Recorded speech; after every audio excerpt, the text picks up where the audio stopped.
বাংলাদেশে ফেরত পাঠানোর জন্য ইতিমধ্যে ভিড় জড়ো হয়েছে। এবং কিছুদিন আগে পর্যন্ত এসআইআর চলাকালীন সময় নির্বাচন পূর্ববর্তী সময়তে দেখা গিয়েছিল যে যারা মূলত এই বাংলাদেশি অনুপ্রবেশকারী এবং যারা অবৈধভাবে এ রাজ্যে অনুপ্রবেশ করেছিলেন, দীর্ঘদিন ধরে এ রাজ্যে ছিলেন, তারা বাংলাদেশে যাওয়ার জন্য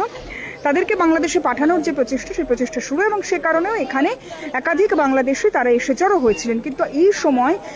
গত রবিবারই মুখ্যমন্ত্রী শুভেন্দু অধিকারীর তরফ থেকে ঘোষণা করা হয়েছে হোল্ডিং সেন্টারের যারা এ রাজ্যে অনুপ্রবেশ করে রয়েছেন অবৈধভাবে, সেই অনুপ্রবেশকারীদের জন্যই হোল্ডিং সেন্টার। এবং যে হোল্ডিং সেন্টারের কথা শুনেই রীতিমতো সিঁদুরে মেঘ দেখছেন এই অনুপ্রবেশকারী বাংলাদেশকারী। এখানে কেউ 10 থেকে 12 বছর আগে এসেছেন, কেউ বা 6 মাস আগে, কেউ 6 বছর আগে, এবং তারা এই হাকিমপুর চেকপোস্টে ভিড় জমিয়েছেন এবং তাদের যে সমস্ত জিনিসপত্র, দীর্ঘদিনের জিনিসপত্র, ব্যাগ,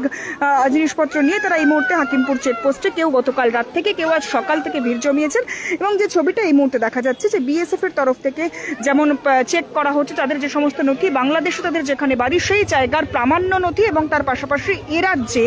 তারা যে ছিলেন এতদিন তাদের বিরুদ্ধে কোনো রকম ক্রিমিনাল অফেন্স অর্থাৎ কোনো রকম অপরাধমূলক কাজের কোনো অভিযোগ রয়েছে কিনা সেই সবটাই এলাকার যারা পুলিশ আধিকারিক রয়েছে তাদের তরফ থেকে খতিয়ে দেখার পরে বর্ডার পার করে বাংলাদেশে যাওয়ার যে প্রক্রিয়া, সেই প্রক্রিয়া ইতিমধ্যেই শুরু হয়েছে। বিএসএফ এর তরফ থেকে ইতিমধ্যেই সেই প্রক্রিয়া শুরু করা হয়েছে।